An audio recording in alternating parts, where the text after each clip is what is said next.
At the beginning of the 19th century, Serbs lived inside the Ottoman and the Austro-Hungarian empires. Unbearable life conditions in Pashaluk of Belgrade forced Serbs to fight for their freedom. Knowing that Serbs were preparing for rebellion, Ottoman governors called Dahi tried to prevent an uprising by capturing and executing many prominent Serbs.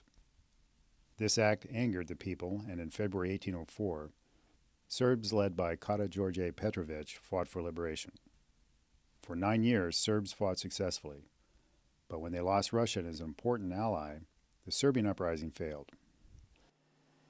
It is almost impossible to do it all at once.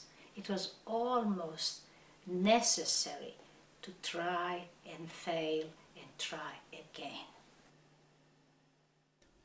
Serbs fought again in 1815, but this time they used negotiations rather than force to gain semi-independence from the Ottoman Empire.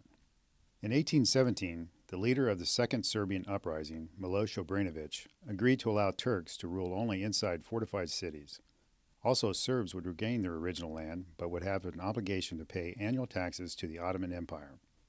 However, it took more than 70 years and one more war for Serbia to become fully independent. In 1876, Serbia, together with Montenegro, declared war on the Ottoman Empire to protect Serbs living in Herzegovina. In 1878, Serbia finally gained its independence. Parallel with struggle for independence, political life was marked with struggle for personal power and interest, mostly between Prince Miloš Obrenović, who did not want to share power, and a political group called the Defenders of the Constitution.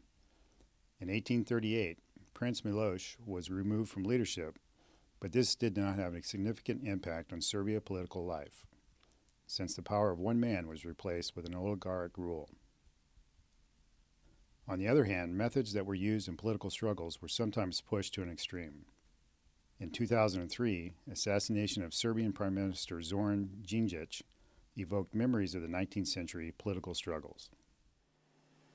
This is not the only Serbian characteristics, because look through history in England, civilized England, how many rulers they were killed.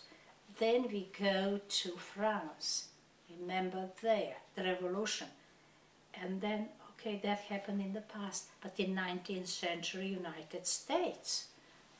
In the 19th century Serbia, for instance, Karađorđe was killed, but it was the request of the Obrenović's family, because it was not possible for two branches to rule a very small country. And then whenever a person was not considered worthy of ruling, had to be removed.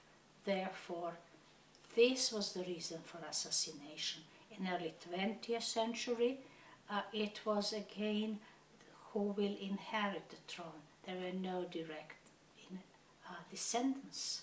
So that was very important. King Alexander was killed by Ustashi in Marseille. So this was a political organization coming not from the Serbs, but from another nation incorporated in former Yugoslavia.